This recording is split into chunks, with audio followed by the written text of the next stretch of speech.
Shikoni se çfarë ndodh, o njerëz, shikoni, dëgjojeni me vëmendje. Për ata që kanë bërë gjilpëra, është mirë që ta dini këtë informacion. Ndiqeni me vëmendje për të mirën tuaj.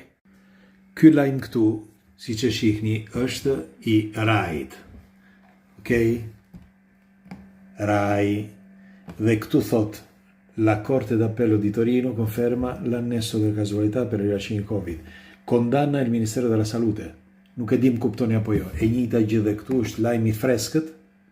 Okej? Ka dal freskët fare ky lajmi. Edhe këtu thot i njëjtën gjë. Do t'ju them se çfarë do të thot. Dëgjojeni me vëmendje. Ja ku e keni datën. Data 12 prill 2026.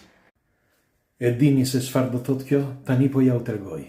Do të thotë që gjykata e lartë e Torinos ka dënuar Ministrinë e Shëndetësisë në Itali për punën e vaksinave, me fjalë për punën e gjilpërave, sepse disa njerëzve u ka krijuar probleme, por jo vetëm në Itali.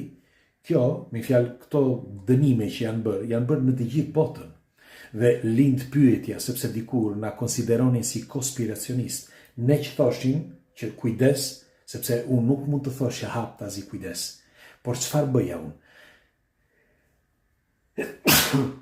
Më falni, fjalë vërtet. Unë e thosha me superlativa.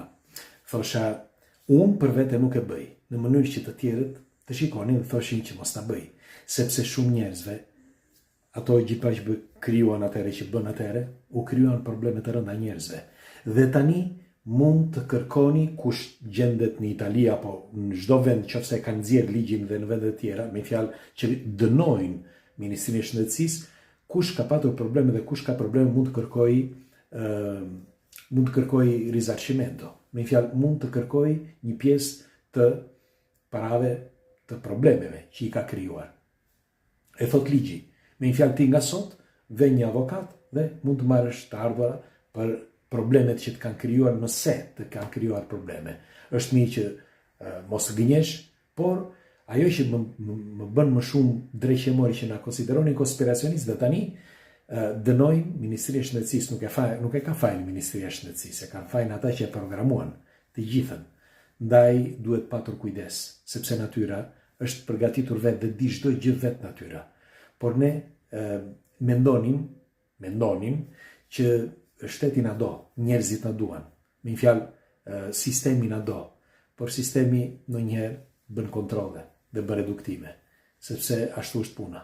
Megjithatë, më vjen keq që po e them, por doja t'ju informoj, është